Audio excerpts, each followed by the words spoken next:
Okay, we are live now. So, good evening and namaste to all. This is Saurabh Koshal, Director, Smartcircuits Innovation Private Limited. So today again, we are here with another session of a live interactive session. And today we have Dr. Nitin Ron from New York with us. So welcome, sir, on our this live interactive session show. And so let me give a brief, profile about Dr. Nitin Roy. Ron.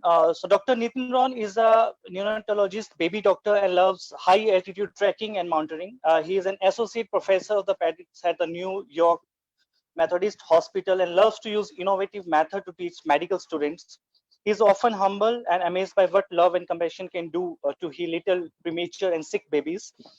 He has been leading a research project in the Himalayas, including the Mount Everest region, involving the ultrasound of the eye, optic nerve, and the body to predict mountain sickness, and have also looked at the effect of meditation in acclimatizing the body to a high altitude. He also volunteers as an art guide at the Rubin Museum of Himalayan Art in New York City. And this is a reminder to him that medicine is so much of an art as well as a science. He is also a Ink speaker, TED speaker also. And so welcome, sir, on our show, and it's our very privilege. And I'll also let you know our audience that today Dr. Nitin Ron will also receive the Medical Hero of the Pandemic Award from the Mayor of New Jersey office today. So congratulations, sir, for that particular award. I mean, you are doing a really great job in this pandemic, and providing your services in COVID-19 this pandemic. And on the other hand, we have Mr. Mitul Dikshit, sir, who is the chairman of Dikshant Group of Schools from Chandigarh. Welcome, Mitul Dikshit, sir, in our show, and he will also moderate the session along with me. So welcome to both of you in our this live interactive session.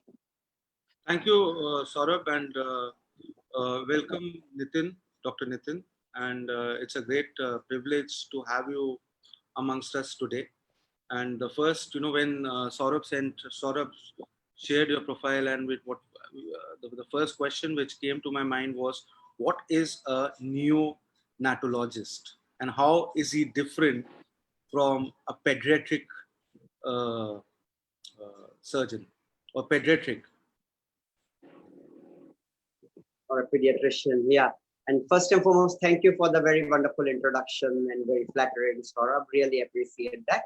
And yeah, I'm excited about the award I'm getting. It not only represents me, but all of us in the front line who have given their all to fight this ongoing pandemic. So I'm very grateful that the love and compassion that is there in this humanity is being recognized more than just an individual person getting the award. And the award also goes to the community for their incredible help and support in fighting this pandemic. We are all in this together. And I am very confident that with our efforts, we will be able to defeat it and conquer it. And we will come back to at least a semblance of what was before. And Mitul, can I call you Mitul? Am I free to do that? Yeah. Such an absolute pleasure to be here with you and Saurabh. So a neonatologist is a person who takes care of newborn babies. So basically you do medical school, and then you do residency in pediatrics. And then you do a further specialization in neonatology or newborn medicine. And so it's 3 years more. So it's a total of 15 years from the day you enter medical school that you're finally out as an attending physician, and then you start having a life. So, and even then it's of course very busy, but it's fascinating because it's just little babies. They could be full-term babies with problems, premature babies with problems. And it's an honor and a privilege to serve these babies and to serve the mothers and the fathers. It's really wonderful to see the joy in their eyes when you help the babies. So that's what neonatology is. So basically I am a pediatrician and then further specialized in newborn medicine. Oh wow!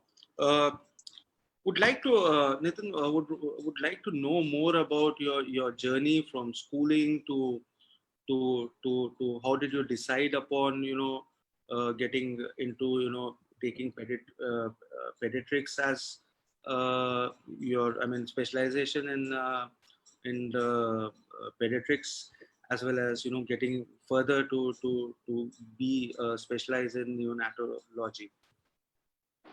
Yes, it's been a great journey. Thank you. Yes, I would love to tell people that I wanted to become a doctor because of love, compassion, kindness. But I will tell you a secret The real reason is that I hate mathematics and I suck at math and I'm very bad at mathematics. So this, which is a big uh, not good thing, because since my dad is an atomic scientist, my mom is a math teacher, and I figured out that the day I entered medical school, I would not have to do one single problem of integral or differential calculus. And so I thought, aha, there's no other motivation better than this for me to go into med school. Having said that, it's so beautiful to be able to help people. And I've always wanted to be a doctor ever since I was like this tiny. Not that I'm much taller than that now, but I always wanted to enter the world of medicine.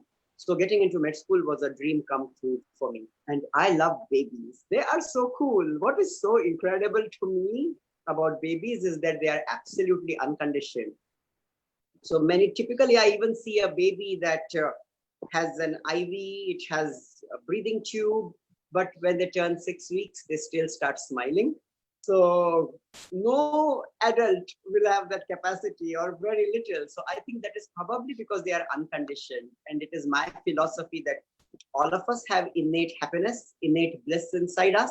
Our conditioning takes us away from it. So our journey is essentially inward. So all these outward things that I have done, that we do, right, changing countries, going up on Mount Everest, doing all of this research, these outward journeys make the inward journey a lot easier. So it's been a great journey for me. I did my medical school in Bombay, and then I was in Bangalore for a year as a lecturer in pediatrics and neonatology. Then I went to England and then to Brown University, Rhode Island, where I did my specialization in newborn medicine. And so the journey has been absolutely incredible. Not only have I been very lucky to be able to serve babies and serve the parents, but also I have been able to discover the art of medicine by volunteering as an art guide at the Rubin Museum, which is a museum of Himalayan art. It's a city museum, so I feel grateful to be able to give back to the city of New York since I've been here so long. So this helps me explore the art of medicine as much as the science. And since my dad has been deep in meditation and all of this research and involvement in pranayama, ever since I was a kid, I was surrounded by books on meditation, on mindfulness. Not that I read any of them. I was very naughty as a kid and then very shy as a teenager. But then I think it makes a difference if you're surrounded by all this positivity, all this positive energy. And it started percolating into me somewhere after I became a doctor. So we are also therefore doing research on mindfulness in my hospital with the doctors over there, as well as in the Himalayas. So the journey is great. It's very variegated, if you will, and it's involved me being in the world of medicine, as well as being an art guide, as well as a mountaineer and a high altitude trekker, and a meditator.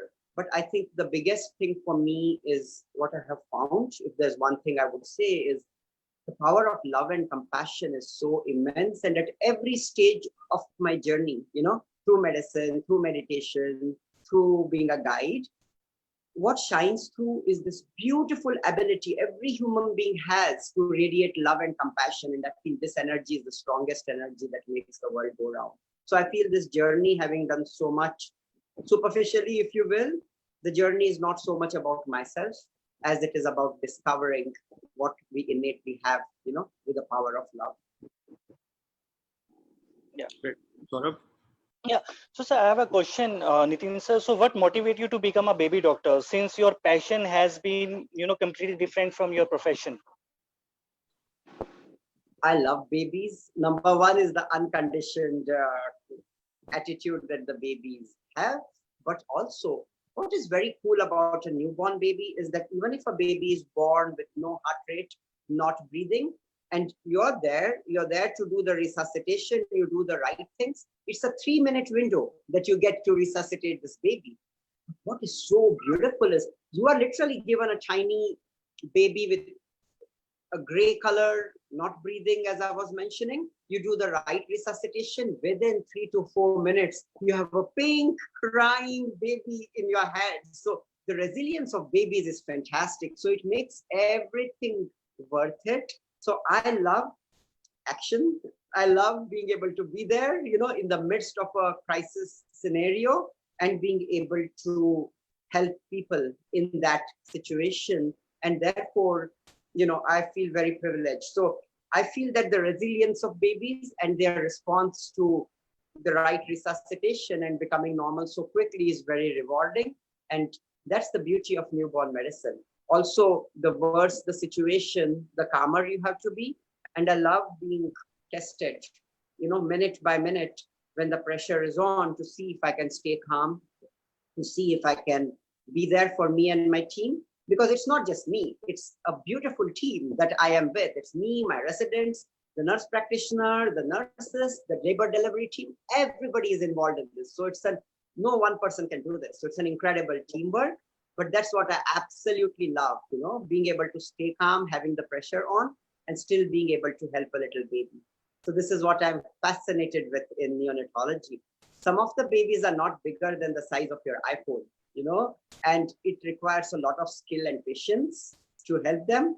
And I think this challenge is beautiful. There is nothing as beautiful as seeing a smile in a mother's eyes when you are able to help her little baby. And even that 1 second of that mom smiling as I give her back the little baby alive and resuscitated, that one smile is worth all the 15 plus years I have put in through residency, through medical school. It makes everything worth it. It's not that it makes me arrogant, but it just makes me even more humble that I can serve a little baby and I can serve the parents, by being who I am. So that's what is very exciting about newborn medicine. Definitely, sir. So to all our viewers, if you have any question, you can write down your question in the comment section and we will ask the question from Dr. Ron. And if you have any question, you can write it down. So sir, I have another question from you. I mean, how you can balance your life? I mean, you are also doing a trekking, you are a doctor, and you also go to a Mount Everest. So how you can balance your, your life, professional life and the passion, That's a very good question. I think it is entirely up to us how we manage our priorities. And I feel that the key ingredient one needs is love and passion, and also dedicating what you're doing to a higher purpose, if you can, to help others rather than help oneself.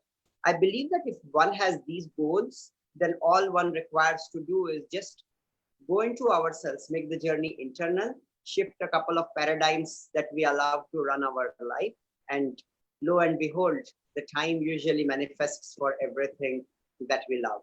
Definitely, I feel that meditation and pranayama, the yoga practice of breathing, they are also very instrumental in creating the calmness needed to reprioritize things, and also in creating passion and enthusiasm.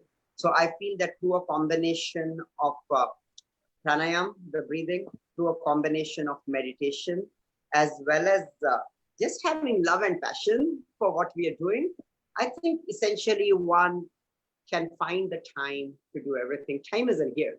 Time is not out there. So it just requires going into ourselves and shifting a couple of paradigms, playing with yourselves, playing with the paradigms, and usually time is able to manifest itself.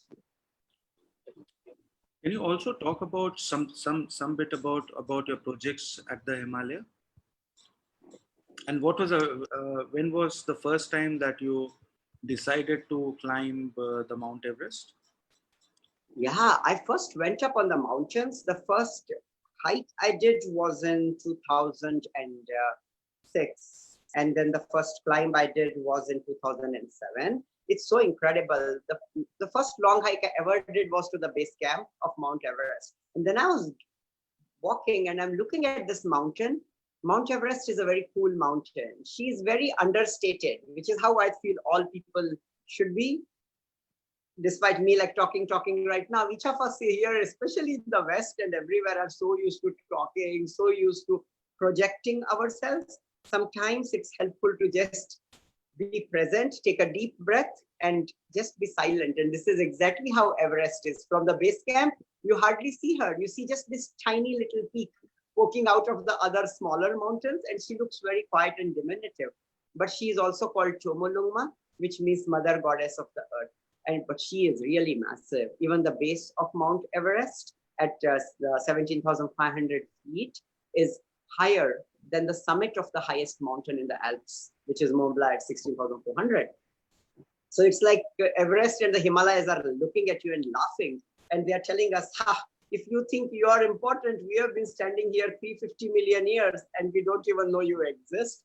And I feel that when our ego is punctured, that's when our conditioning goes away and our real creativity comes up. So it has been very humbling for me to go up into the mountains. And then I've climbed many other mountains after that. So it's been just beautiful. And also, everything happens for a reason, Mitul and Saurabh. I've been lucky that on many of the climbs on Everest, since I've been the only doctor and with many hundreds of people around, I have been lucky enough to save the lives of people. Almost each time I go up has resulted in 2 to 6 lives being saved, because as the expedition doctor, the volunteer expedition doctor, I love to volunteer for everything. It's fun to carry all the resuscitative equipment, the Gamov bag, which is a high pressure chamber, which is collapsible with me. So I've been very humbled and lucky to be able to save a few lives on the mountain each time I go. So I'm very humbled and gratified. So the journey has been one of self-discovery. I've lived under trees, I've lived in caves, I've meditated up in the mountains. So it's just a very beautiful scenario where the conditioning is gone and where the ego is shattered. So I love the mountains, and specifically I love the Himalayas in particular, just because they're there. They're so beautiful. So how do you, I think Saurabh did put up that question, but how do you divide your time in between, because what he talked about was how do you live your passion or something related to mixing your passion with profession. Because I do believe that at some point of time, initially during the growing up years, when you think about your profession, where each of us is involved in getting into a professional college, the challenges, from the schooling to the college and then the profession and then getting into work.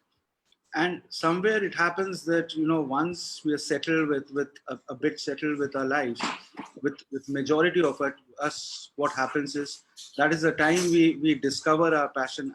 Of course, we are practicing a lot of things, but that's the time, we decide upon, what gives us happiness. And probably going to the mountains gives you a lot of happiness. So how do you divide that time?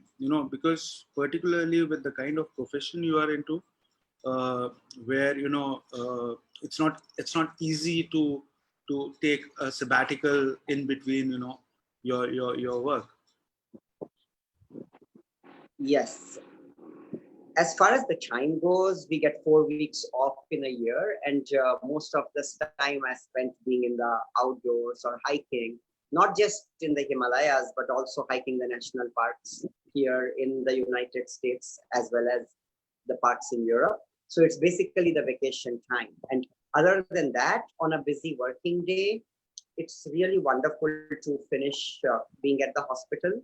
It can be very exhausting, and this is where the meditation comes in. This is where the pranayama, the breathing practices come in. Even maybe about 15 to 20 minutes of meditation can rejuvenate you very significantly. And so it gives the energy back to a very large extent. And this again helps me to go in and volunteer at the museum, or continue the projects that I am doing, or do whatever I do. So meditation and pranayama, the yoga breathing, are some things which have tremendously helped in recentering myself. Because like you mentioned, Mitul, it is very easy to get caught up in the busyness of things also, because neonatology is a very busy and intense profession, and you can burn out very easily. And this is so exciting, because we actually started, me and my team, a research project at the hospital where we introduced just 10 minutes of meditation to the resident doctors at the hospital I am in. And once or twice a week, that is it. And within 6 weeks, it showed, and we did it very scientifically. We looked at the Oldenburg burnout inventory. We looked at the happiness scale. So this was all like in a standardized triple blinded study. because the responses were all analyzed by an industrial psychologist in Brooklyn College who had nothing to do with the students. So there was no personal bias. So we did a double and almost a triple blinded study. And what we found, and this was through questionnaires in the beginning, in the middle of the survey, in the middle of the project, and at the end. And at the end of each meditation, I was leading the meditations, but one person cannot do it. Like you said, there are times I'm on call in the neonatal ICU and I can't make it. So I empowered the residents also. So we had like 3, I called them mindfulness ambassadors, who also learned meditation techniques. These are standardized meditations so that there is no variability there. So if I couldn't do it, the leaders did it, the student leaders did it, and the resident leaders did it. And oh my goodness, this is so exciting. 6 weeks of 10 minutes of meditation, twice a week at the most, yeah, and significant improvement in the happiness scale, significant improvement in the motivation scale, and significant reduction in burnout. There was one resident, she came and said, Dr. Ron, I used to get migraines, maybe even thinking of beginning the day, after morning report. This is where we had it, where you discuss what happened the previous day. And she said the migraines are beginning to disappear now.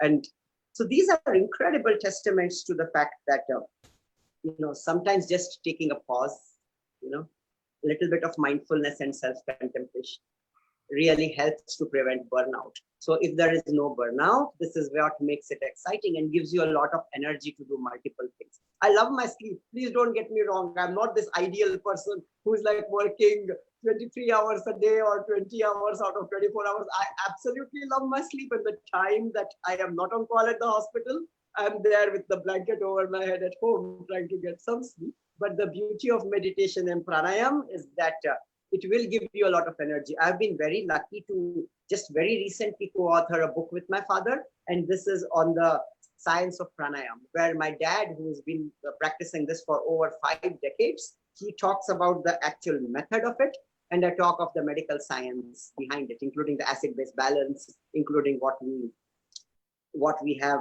as changes in our brain to be able to absorb stuff. So I think the combination of all of this keeps me active and alert. And yes, there is a lot of responsibility at the hospital, and this is what I do primarily as a neonatologist, a baby doctor. But this also gives you energy to do multiple things at once. So I would say meditation and pranayama, and there are a few other things also which add towards it. Can you please show us the book cover, because it's very exciting. An atomic scientist, with a doctor, son, co-authoring a book on meditation and pranayama, practices of pranayama. Oh, absolutely, yes. It's so funny. I'm taking that liberty because I did see that book before, we started with this discussion. And when your father came in, it was a wonderful thing, that you see a doctor on one side coming into to this talk, and an atomic scientist, you get the combination of two of you on the same screen.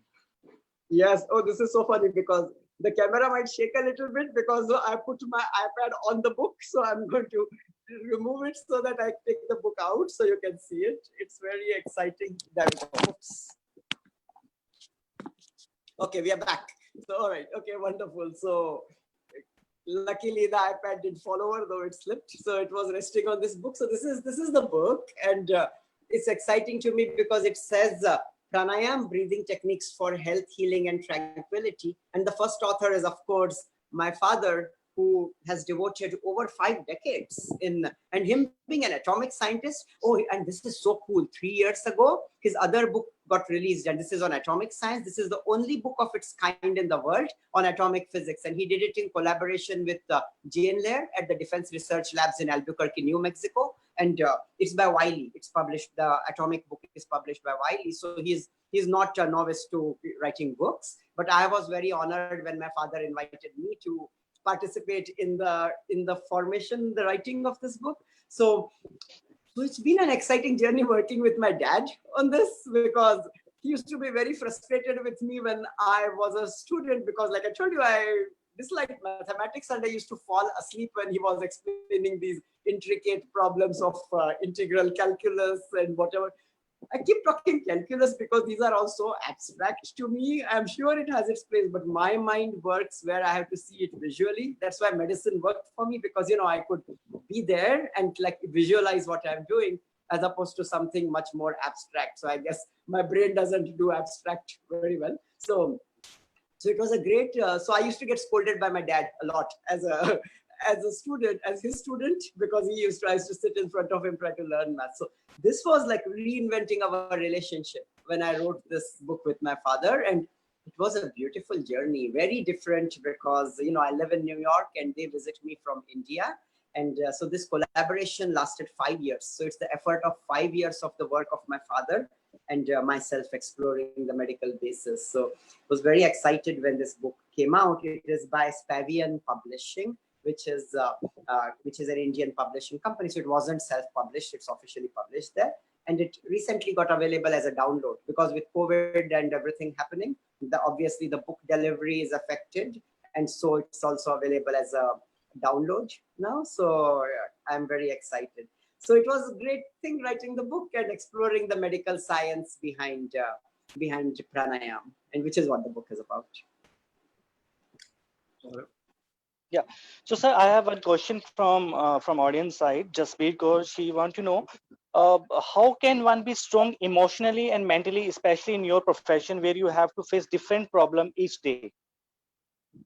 Thank you so much for asking that question. Whoever asked it, I am grateful, because if she wouldn't have asked this question, I would have tried to lead you to that topic so I could talk a little bit on it. And she's absolutely right, because it can be very intense in the world of meditation and the world of medicine rather. And it's very easy to lose focus because you can get so lost in what you're doing that you can burn out, because then you close your mind to everything else that is happening. But this is where the meditation comes in, you know, just even 10 to 15 minutes of meditation is so helpful.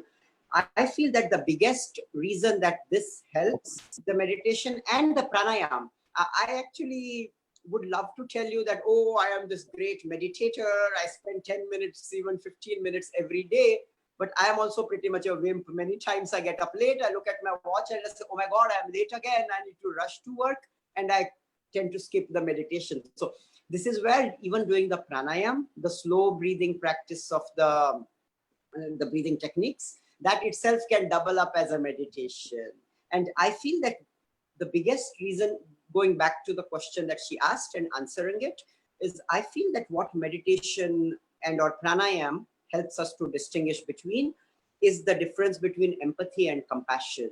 Because what happens, we see there is so much of problems we see as doctors, right? We are here to help other people and we are there for other people. So I see these parents suffering because the baby is in the ICU, they're expecting this perfect baby and now their world is falling apart. So it's easy for us to absorb this energy and start burning out, because there is only so much that we can take of other people's emotions and be there. But this is empathy, and empathy is good. But what is even more important, through meditation, you can translate this empathy into compassion. You know, empathy is where I'm listening to the mother, the suffering mother whose baby is in the ICU, in the neonatal ICU. And I'm thinking, I am there for you, but my emotions are going up and down as well. I am feeling so much for the baby. I am not in a safe place myself, and I cannot give my most to you. This is empathy, where you are having the same emotions as the person in front of you. But compassion is where you can take a deep breath and say, I still feel for you, but I am trying to take a step back, where I can dissociate myself, not from the actual emotions, but just from the ups and downs of what is happening, and be there to help you. So when you translate empathy into compassion, that's where you're still feeling the love and compassion and kindness, but at the same time, you are able to help better. So the practice of meditation helps, I feel, and the pranayama helps to distinguish between empathy and compassion, and for us to be compassionate as well as being empathic. And this helps a lot. So I feel that this has helped me to become very productive as a critical care physician and as an intensivist. Definitely, sir. So, sir, we have Mansi Saini with us. She is a grade 12th medical student from Dikshant International School. So, Mansi, please go ahead and ask your question from Dr. Ram. Thank you, sir. A very good evening to the respected panel, Dr. Nitin Ron, Saurabh sir, and respected Mitul sir. First of all, my gratitude towards Mitul sir who has given me this opportunity. So let's start with the questionnaire. Sir, my first question is, being more of a nature person, how much is your belief in naturopathy and Ayurvedic medicines in treating your patients? That's a good question. I feel that we try to compartmentalize things, Mansi. We try to call it, okay, Ayurveda, naturopathy, homeopathy, allopathic medicine. But the funny thing is that it is all one umbrella, and the goal is exactly the same, which is to make another person better. I feel that allopathy, which I practice, of course, is incredibly scientific, and it's really wonderful to be in this field where we have really cut and right techniques to help people. Having said that, even as a neonatologist, I would tell you, for many diseases out there, we don't have all the answers in allopathy, right? Science has advanced so much, technology has advanced so much. So I believe that it is very important to open one's mind to the other aspects of medicine, even conditions like psoriasis, arthropathic psoriasis in adults, as well as so many diseases are psychosomatic. And medicine helps, yes, both the components of physiology as well as psychology, but at the same time, the yoga, the pranayama, Ayurveda are also other wonderful components which I think contribute towards healing. So it's all one universal umbrella. I was very humbled when I had to learn Tibetan medicine as an art guide at the Rubin Museum, because we had an exhibit on Tibetan medicine. And so it was very interesting for me to open my mind to that as well. One of my heroes is Rabindranath Tagore, who wrote the Gitanjali and who won the Nobel Prize in Literature in the early 1900s, 1914, I think. He said, the mind that is sharp but not broad sticks at every point but does not move. So there is no point in us being like focused and sharp-minded if we don't have the width of vision to open ourselves up. So I feel that not allopathy doesn't have all the answers. And this is where the humility is needed to open up and to understand about other branches, including Ayurveda, including homeopathy, including all of these others. Everything has its place, I believe. And what was exciting for me, even through the COVID pandemic, I was discussing this with Dr. Javli, who is my close friend who practices in Bangalore. And it's so wonderful that there are people in Bombay and Bangalore who are actually being taught pranayama to increase their lung capacity, change the acid-base balance. And all these little things also increase our resistance, increase our lung capacity, and help us in every little way to fight the pandemic that is happening. So I believe that everything has its place in the universe. Yes, one can specialize only in one thing and not in everything. But at the same time, it is very important to be humble and realize that it's all spokes in a wheel. It's all different rivers flowing into the same ocean. And this ocean is one of love and compassion and helping people. Sorry, that was a very long answer to your short question, Mansi, but I hope it gave you some. That was really an informative answer. My next question is, sir, in your TEDx talk, and you mentioned earlier in the minutes too, that we came to know about your experience in the Himalayas, in the isolated caves. But I specifically found the experience with that dog very interesting one. So overall, what impact did that incident left on your mind and your body as a whole? It's a good question. And it's interesting because this was an episode, I guess, in one of my clients where I was living under a tree and no tent, no sleeping bag. And I was very scared because the Himalayan bears started coming near, and the Himalayan bear is bigger than the grizzly bear. And so I was like, okay, if I'm die falling down a crevasse, climbing Mount Everest. At least that is a dignified death, quote unquote. However, if I like get eaten up by a bear, I will make it so some stupid tabloid in the UK or in New York Post or some other media outlet saying stupid Brooklyn doctor got eaten up by a Himalayan bear, and that's not the legacy that I wanted to leave behind. And so I was getting very, very scared. And that evening, a wild mountain dog came down.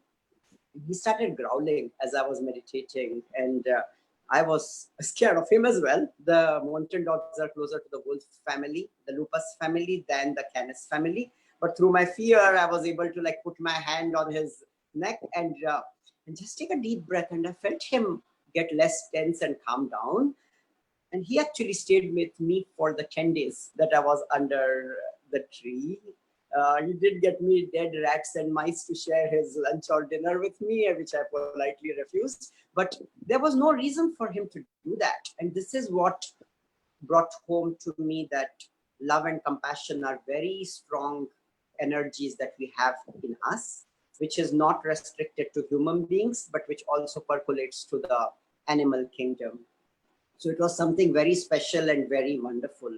And this made me further believe in the power of love.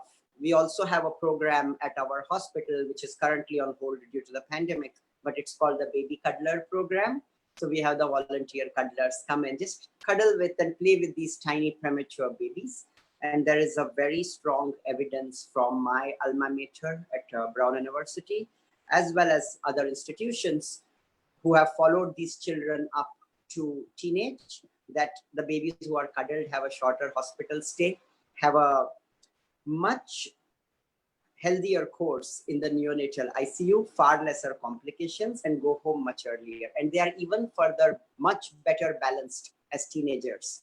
So it's very exciting for me to experience the power of love and compassion, which I did through the dog experience in the Himalayas, but I experience this in human beings all the time. Yes, especially in New York, we have a lot of conditioning. People appear very harsh, or in Mumbai, where I was brought up, people appear very harsh, very brusque because they are doing their thing. But deep inside, everybody is loving. Everybody has a lot of bliss and compassion. And this is not like this woo-woo love and compassion as some spiritual person. Even as a doctor and a scientist, I would tell you that these are very strong, positive neuroscientific energies that we have in us. So going back to your answer, that all of this has strengthened the belief I have that human beings are innately loving people, innately compassionate people. Well, that was really a good answer. Thank you, sir. Thank you. Thank you, Mansi, for asking the questions. So, Mitul sir. So your audio is not coming. Please unmute, sir. Mitul sir, please unmute. Yeah. Picture of Capra, the German author, in his book The Tao of Physics, does talk about the theory of relativity and the quantum theory in parallel to the Eastern mysticism, and compares the religion of Hinduism, Buddhism, and also Taoism in his book The Tao of Physics. So somewhere I do, I mean, especially when both you and your father decided to write this book. Of course, this only talks about the pranayama, the practice of pranayama and the meditative techniques. But there does strong a very strong relativism from in terms of physics as well as the Eastern mysticism. So how do you think the book talks about is it only have you tried and put the science into the practice of pranayama? That's a great question, and I'm so happy you mentioned that book. And I would definitely like to clarify to the audience, we did not have like a pre-talk where we spoke that we are going to talk about this book. And Mitul, I'm excited you spoke about this book because it's one of my favorite books as well. and Fritjof Capra's The Tao of Physics, where, like you very nicely mentioned, he tries to translate the language of Eastern philosophy into the language of science. What is one of the most prominent parts of the book? I think it is chapter 13 or 14, which is called Space-Time, in which he actually proves that space and time are constructs which are actually man-made, if you will. When 2019 became 2020, and I'm sure all of us are wishing we get out of this year soon enough, there was no artificial line which came and divided these 2 years. So time is a construct which we have in here, where point A needs to come to point B, and we involve the concept of time in order to be able to explain this. What is very beautiful about meditation and pranayama and all of the other philosophies, and again, it doesn't even have to be Hinduism, Buddhism, Islam, Christianity, all of these are very beautiful philosophies which I think are meant to evolve us to become better people. And there is a lot of solid science in it, even right from the time of the Buddha, right from the time of Vedic physics and astrology, if you will. We have had incredible solid science. As a doctor, I would love to mention Sushruta, who did the first plastic surgery, is known to have reconstructed the entire nose. And this is millennia ago, you know. So I feel that we knew a lot at that time. The conditioning took us away, the feeling of wanting power, the feeling of wanting control over others helped us, or maybe prompted us to use religion to divide people rather than unite people with a common goal. But I feel the science is still very solid in Buddhism and Hinduism, as you said. And only now we are actually beginning to discover the very solid science, including in meditation and pranayama, right? We have, when we do meditation, we have this beautiful positive energy in ourselves that we wish good for others. The neuroscience principle behind this is actually called neural Wi-Fi. And it's fascinating because what it does is, from our neurons, it transmits to the person in front, and automatically, if there is love and compassion within you, it starts changing the people around you without the arrogant intention that, oh, I am going to convert or make a change. You don't have to do that. One of my role models is Ramana Maharshi, who meditated in Tiruvannamalai in South India, and he passed away in 1950. He was one of the greatest people who ever lived, I think, and most of his teaching was through silence. But he said that the greatest benefit we can render humanity and mankind is to change ourselves. So I feel that if we go into ourselves and try to discover who we are, the science becomes very apparent. But apart from neural Wi-Fi, you have very solid scientific principles of meditation and pranayama, including helping us to be better people by preventing what is called the amygdala hijack. The amygdala is the fight or flight center in the brain. And many times when we are stressed, the amygdala takes over. And the only way to disengage from this happening is to understand that you are under hijack and to disengage from the hijack. And the meditation and pranayama helps us to do that and to be calm under stressful circumstances. So like you very nicely said, Mitul, there is positron emission tomographic scans, functional MRI scans happening right now, trying to discover the science behind all of what we regarded as esoteric stuff. And the science is becoming more and more solid. That's the very reason that we were able to do the research project at my hospital through Cornell and Columbia. And we are not the only people. There are lots of institutions doing lots of positive research. And now we are discovering the science behind it. So it's a very exciting field. I love neuroscience. The brain makes my heart beat faster. That's why my main research field at Brown University was neonatal neuroscience. But there's so little we know about the brain. So, and the research is still ongoing, but it's an exciting journey. And yes, there is still so wonderful science, but it's beautiful to be a part of the process where we feel I'm humble enough to know that I don't know everything, but my mind is open. And this is the attitude we all should have. Thank you. Jasmine. Yeah, so we have Jasmine Sani, grade 12 medical student from Dikshant International School. Jasmine, please go ahead and ask your question from Dr. Ron.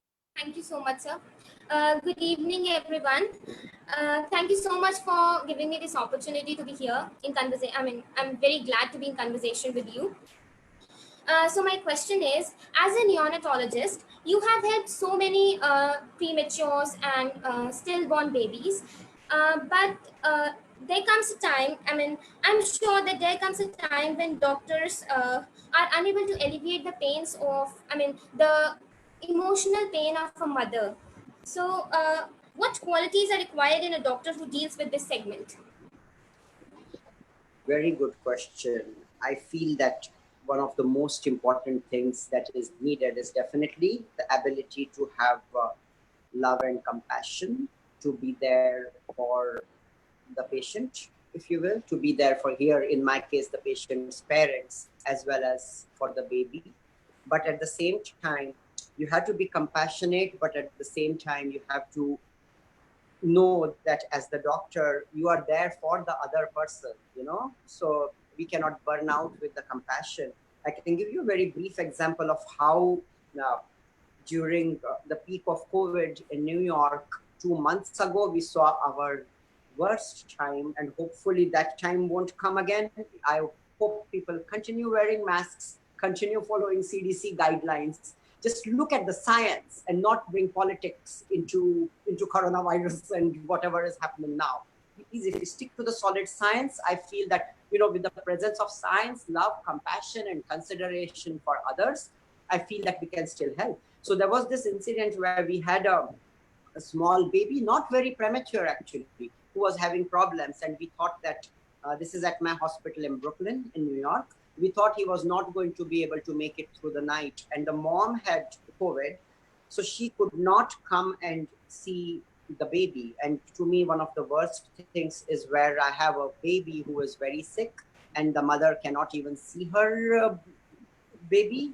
So this is where the compassion part comes in. We called the chaplain, who is our, we have a 24 hours on-call chaplain who represents the spiritual component of healing. So she came in and she spoke to the mom and she asked, so the mom told the chaplain, you know, I cannot see my baby, but can you please read to the baby all that I was reading to him when he was in my womb? So she mentioned verses from the Bible, but then she mentioned poetry. She mentioned the stories that she used to read to this baby. So through all of this night, we had this baby very sick, you know, not knowing whether the baby would make it or not. And this chaplain sitting next to the baby, 7 straight hours, all night she read to this baby, all that the mom used to read to the baby as a fetus, with the mom on FaceTime as well, you know, watching. And you know, the most incredible thing, Jasmine, is that through the night, gradually the vital signs stabilized. And then the baby started turning the corner. And if a mom has COVID, she cannot see the baby for 2 weeks. This baby survived for a period of 2 weeks. And we had the mom finally come down and be next to the baby. This is not to tell you, oh, it's all like reading stories. Yes, science and technology are important. And the baby was on ventilator settings, which helped the baby. So, but it is a combination of science as well as love and compassion. Fortunately, the baby is still doing well now. So this is to tell you that one needs to take a step back, you know, when you are helping others, and realize that it's not just science, but also putting yourself in the mother's shoes, as well as having the spiritual component, as well as the component of love and compassion. So it's a combination that makes a good doctor and a good human being. It doesn't even have to be restricted to medicine. Even being a good human being is all about being who you are and being there to help other people. And I feel that this is what helps us to make the baby better and be there for the parents. Actually, that incident was really heart-touching. Thank you. Okay, so my next question is, you have studied in India. So what is the difference in the approach of Indian and American medical professionals, specifically when dealing with premature cases? I mean, does a high population in India have some kind of impact on this? Yes, it's a combination of various things. I am very grateful and lucky to have studied in India. I did my MBBS from, it's called Lokmanya Tilak Medical College in Sai, and then my MD from Grant Medical College. Then I went on to do my DNB. The exam center was Pune, Diplomate of the National Board.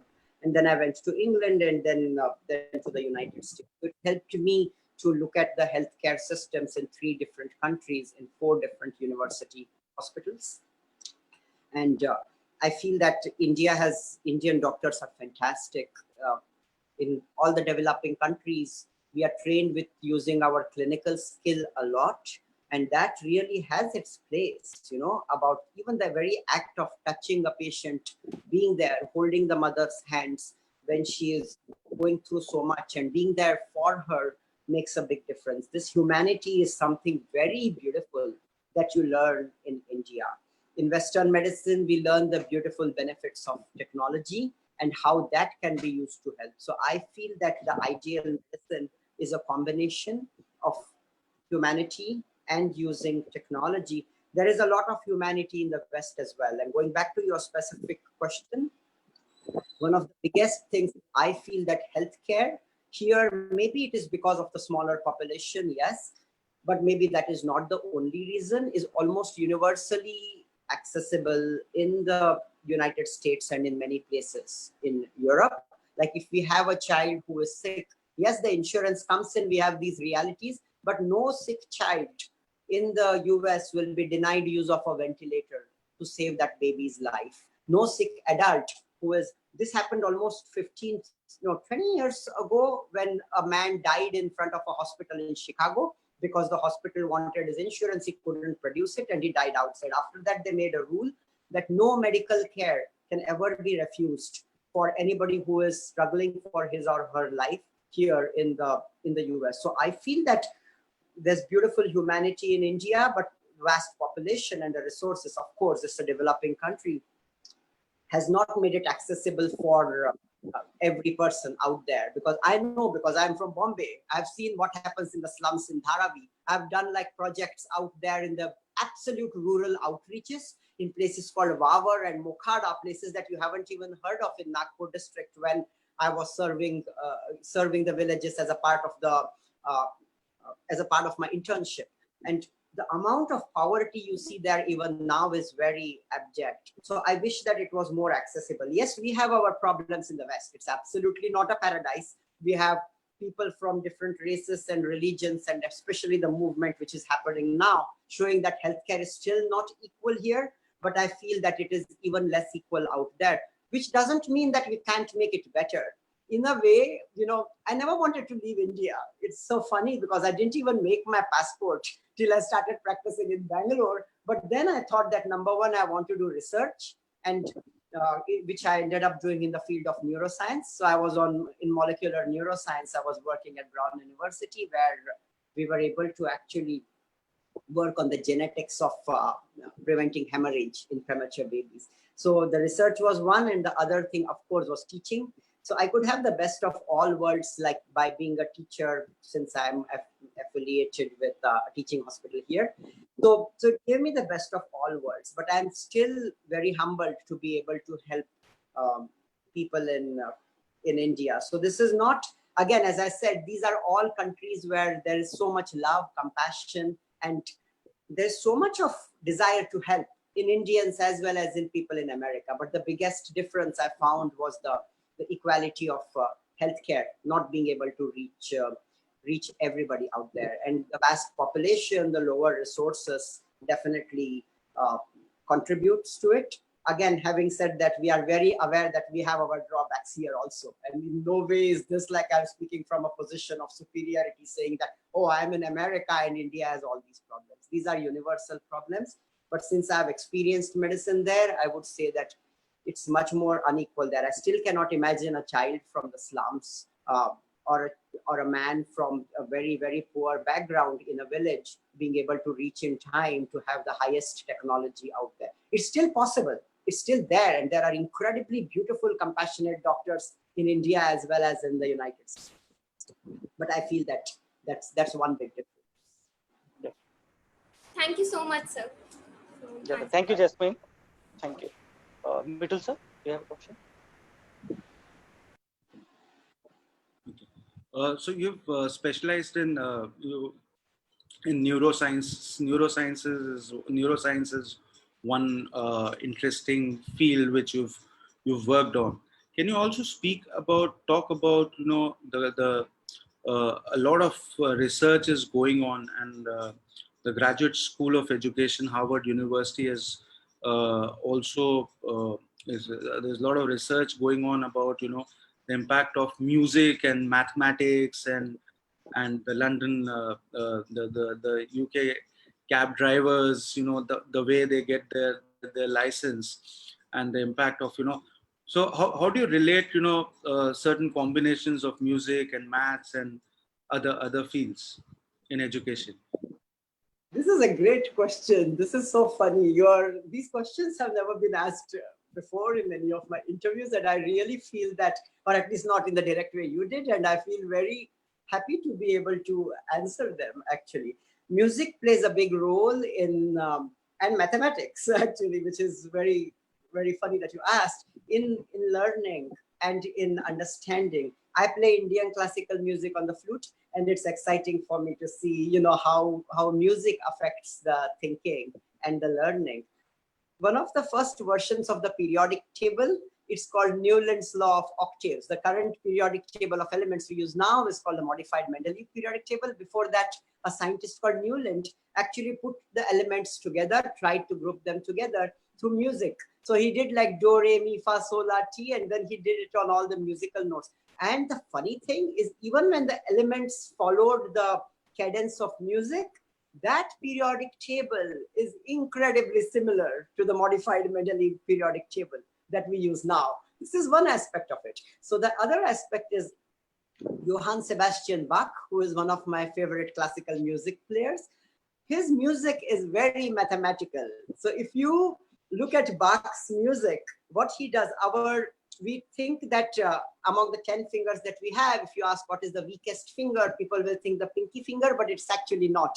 It's the ring finger. And every piano note that Bach made, he actually put a lighter weight on the ring finger. And so Bach is very mathematical. So it's so exciting for me to discover that the arts and the science, so music, mathematics, medicine, all of these we think are different things, but I feel all this is a play of nature. It's just the magic of Mother Nature, if you want to call it, that it's just one universal continuum. So as you very nicely put it, Mitul, we are only now beginning to discover the deeper relationships between, again, going back to the previous one, between yoga, between the pranayama breathing, between music and mathematics, and to see what it actually does to us. And I think it is all interrelated. And once we go deeper into the science, we will find that it is all beautifully interconnected. What I do now affects things in many, many ways.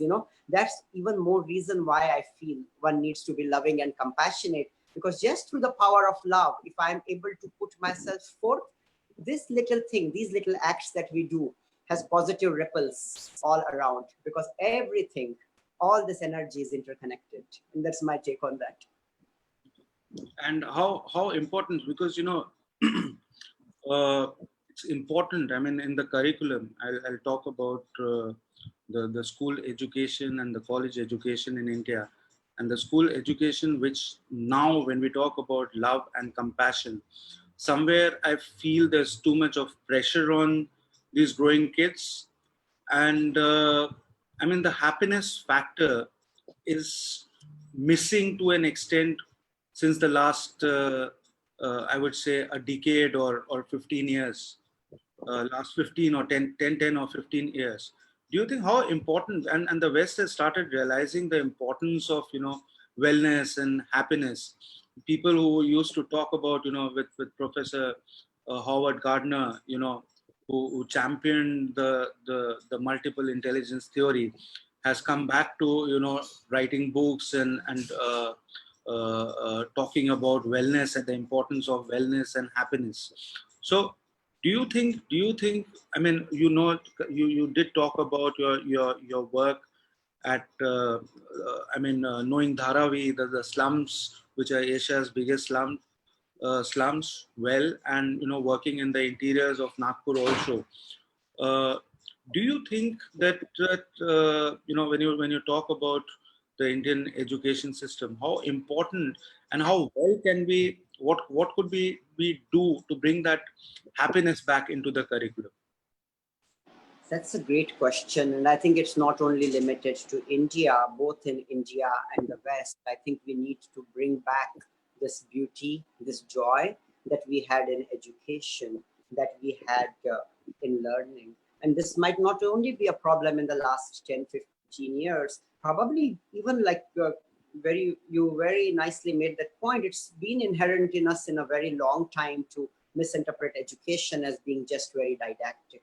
And this is where I feel that if there is a component of mindfulness, it makes a difference. This is the whole reason why I trained to be an art guide at the Museum of Himalayan Art, the Rubin Museum in New York, is I had felt the component of art missing in my life. It was all science, you study physics, chemistry, biology to get admission to medicine. Mom is a mathematician, dad is an atomic scientist. So there was no art. Yes, there was art in school. I am a terrible painter and terrible drawer, and so I was like making these horrible attempts to like draw and never getting anywhere. But that art class was the only art contribution we had, and there was not a lot of meditation or anything being taught, even during the time I was a kid. So I feel, so my undergoing the art training for a year to qualify as an art guide, this was being also working at the hospital, so being hand in hand with having a neonatal practice.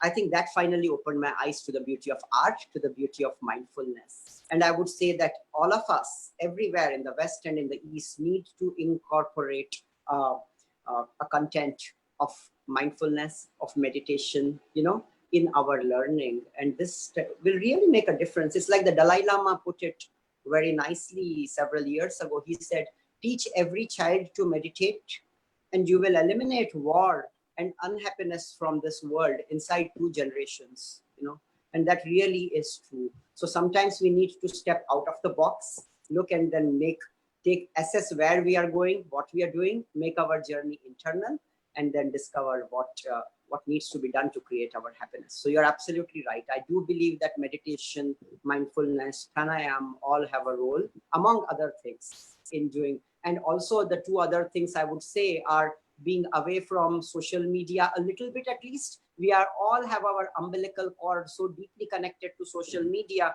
We use Facebook for our validation. We use Instagram for our validation.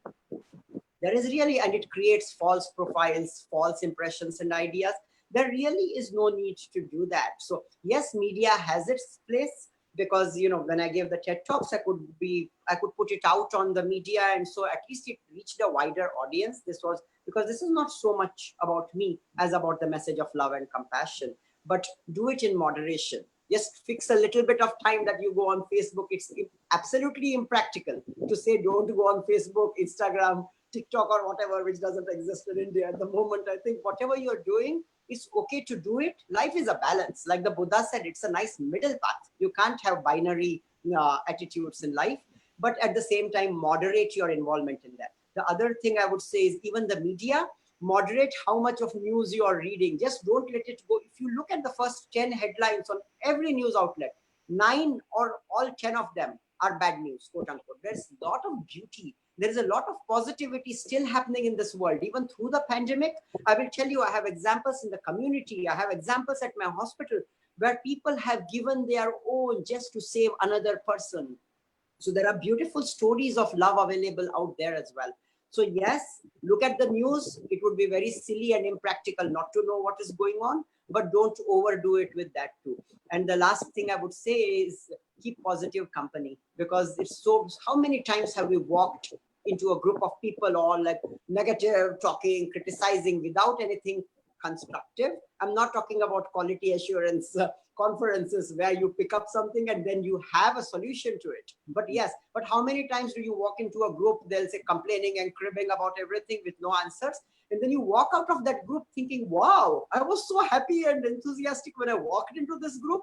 And now somehow I am not feeling okay. And this is the neural Wi-Fi. So you have to remember to keep positive company. So I would say, even if I were to summarize all this, I would say meditation, pranayama, keeping positive company, doing social media in moderation, and being involved in music and art. These are the things which would help us to be better individuals and foster us to be a better human being. Saurabh, you have Yeah, questions? so I have a question from the viewer side. So let me take one or two questions. So, sir, I have a question from viewer says, so do you think if during pregnancy or even before conceiving too, meditation could help in birth of more healthier child? Absolutely, no question about it. In fact, nowadays, what is also very interesting is the uh, pregnancy-related meditation. A couple of my friends actually have meditations where we we teach the pregnant women to meditate, and it's really very beautiful to anticipate that it will have a positive effect on the developing fetus. Is there a solid science behind it? Not yet. However, there definitely is research happening in it, and there's absolutely no doubt, however, that the more positive a mom is and the more upbeat she is, definitely a better nurturing environment exists for the developing fetus. So absolutely. And even as parents, it's really wonderful to be able to meditate and be mindful, because it helps us to be better human beings and to help the children better. So I feel in multiple ways, mindfulness and meditation absolutely is very helpful. And now every day there is more and more research proving that a positive energy created by the mom is definitely very nurturing for the fetus. And again, I am absolutely going to emphasize the role of science and technology. We are in this beautiful, incredible age where we have advanced so much. We have fetal surgeries, we have 3D MRIs happening of the babies. So we absolutely have to make use of the science and technology we have now. But at the same time, as I had mentioned earlier, open ourselves up to the humility that meditation, pranayama, love, compassion, kindness, everything adds to the mix of us being more evolved humans. Yeah, definitely, sir. So I have another question from viewer side. So how and what are the pre-birth exercise one could take in, because we all know that giving birth is duly celebrated like a festival in country like ours. Yeah, that's a great question. I would say it's too vast a topic to go into detail now since we are running out of time, but I Yeah, would definitely say that there is a lot of prenatal exercises and prenatal classes which are available out there. So all one needs to do is, I guess, go on the internet and look up, and it has to be local, somewhere where, it's close by. In these days of COVID, of course, everything is happening online, which is great too. So I'm very sure one can find some really wonderful online Zoom classes, if you will, which teach meditation, which teach pranayama, which teach cultivating a happy attitude to the pregnant and expectant moms, as well as the physical exercises to strengthen the pelvic muscles so that the process of birth becomes a lot easier. So I would say definitely both physically, mentally, and psychosomatically, there's a lot available out there, which actually will help the moms to nurture the fetus and to develop and deliver a healthy baby.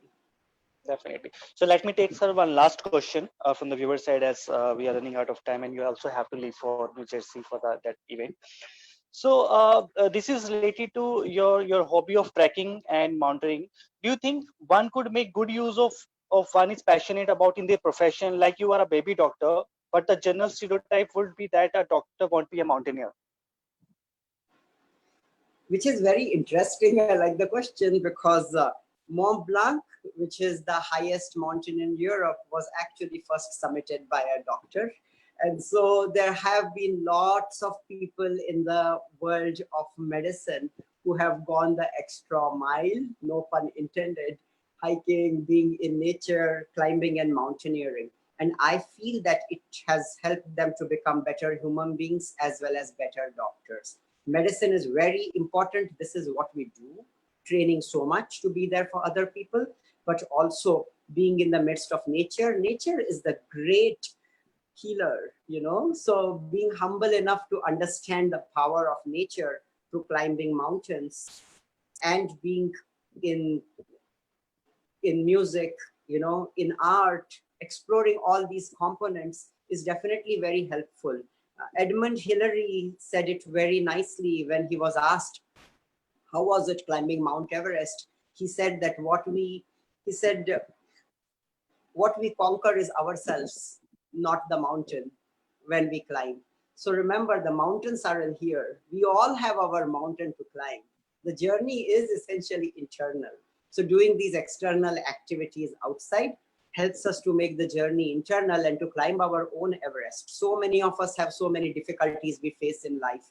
And this is where, being in the midst of nature and understanding the power of a fresh mind with exposure to nature. It doesn't have to be mountaineering. It doesn't have to be anything as exotic as that. It could just be a little walk in the midst of nature. And right now, with lockdown, you cannot even walk out. It's just beautiful to see nature documentaries on television. Whatever it is which makes the mind go outside, I think it helps us to go deeper inside. So I really believe that all these journeys have helped me to become a better doctor and a better human being. But I'm not there yet, as are so many of us. There's still a lot to be achieved, a lot to be explored. And the world is our oyster, to help to discover newer things about ourselves and other people around.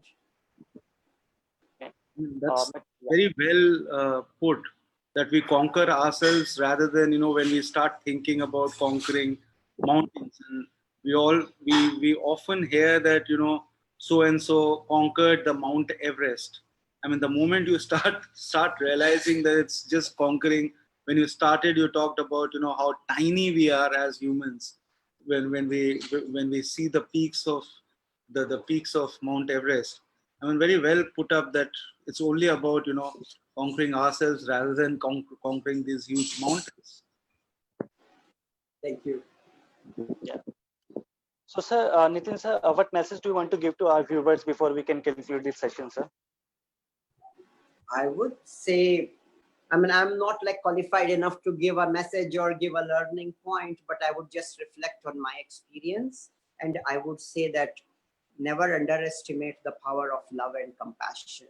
There are so many things happening around us, so many things which will make us go away from our love that we inherently are born with.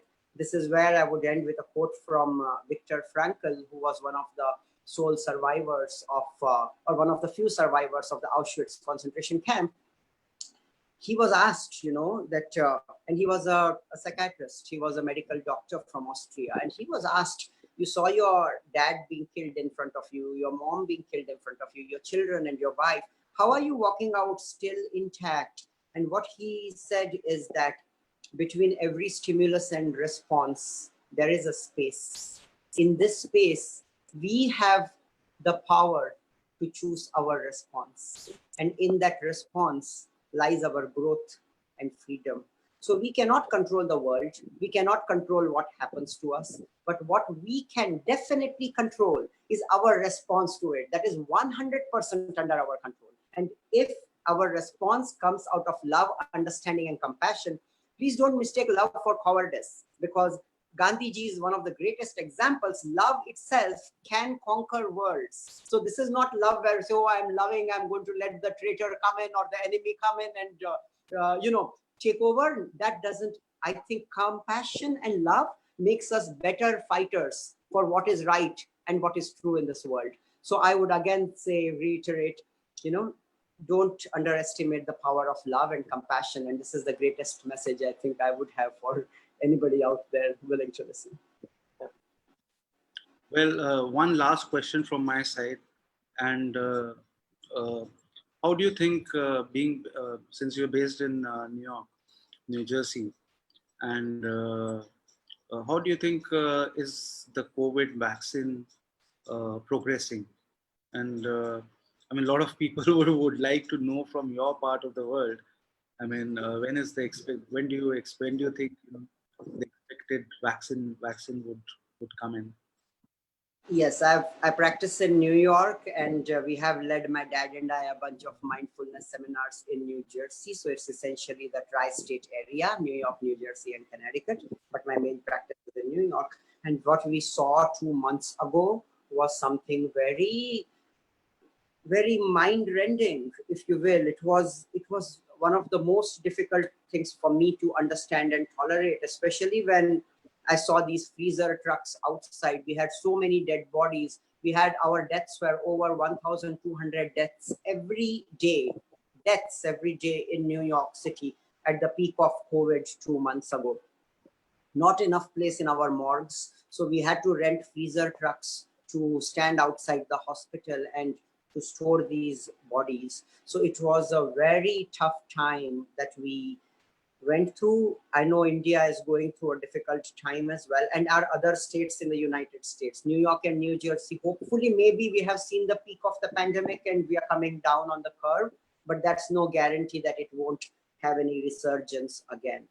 So there is room to be, even if I attempt to tell you when it will go away and when it will not be a problem anymore, I am attempting to tell you something I do not know, and nor do I believe any of us right now, because we are still learning about this virus. Having said that, I would definitely emphasize, please follow your government directives at the moment on the lockdowns. Do not expose yourself as much as possible to others, at least while the pandemic is raging. Please wear masks if you can.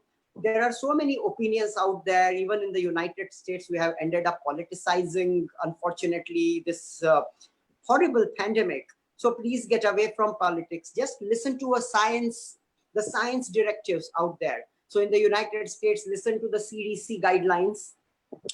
And in India, listen to the medical guidelines which are provided by the state level and the central level. As long as we keep our mind sane and follow these guidelines, I'm sure, like any pandemic curve, it will rise up to its peak and eventually it will start descending. It might not go away completely for many years. It's a virus. Viruses don't just disappear into thin air. But having said that, through treatments, through immunizations, through social distancing and many things, I think many of these are here to stay. As long as we follow scientific guidelines and we have care and consideration for others, I really do believe that there is every hope that in every country we will be able to come down eventually on the curve of the pandemic. So there is definitely hope that it will go away. It's happened before, it's risen to its peak and it's gone away. But we in the medical field, in the front lines, as well as all of us in the community, we have to do our due diligence to help in this. This is a war in which every one of us has to be able to participate, to be able to destroy or make this pandemic go away. So as long as we all realize that and we are in it 100%, I think it would be a very wonderful thing. So there is definitely room for hope. Right now we are in the midst of this, but there is room to be positive that eventually with all our efforts and with science on our side, we should be able to overcome it. Thank you. So Mitul sir, please conclude this session. I think it's been a very interesting session. One of the most interesting sessions I've till now, been a part of. And thank you so much, and Doctor. And look forward to keeping in touch with you. And we do need to collaborate upon, since you've been talking about love and passion and you've been practicing it. Would definitely like to collaborate with you with something on happiness and well-being becoming a part of the curriculum and taking it through schools in India. Thank you so much for this wonderful session, and thank you.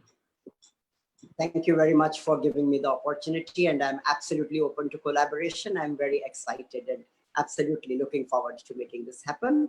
Thank you again, both of you. It's been an absolutely wonderful time for me to be here and to participate in this. All right, sir. Thank you. Thank you very much, sir. Thank you and good night. Okay, thank you, sir. Bye.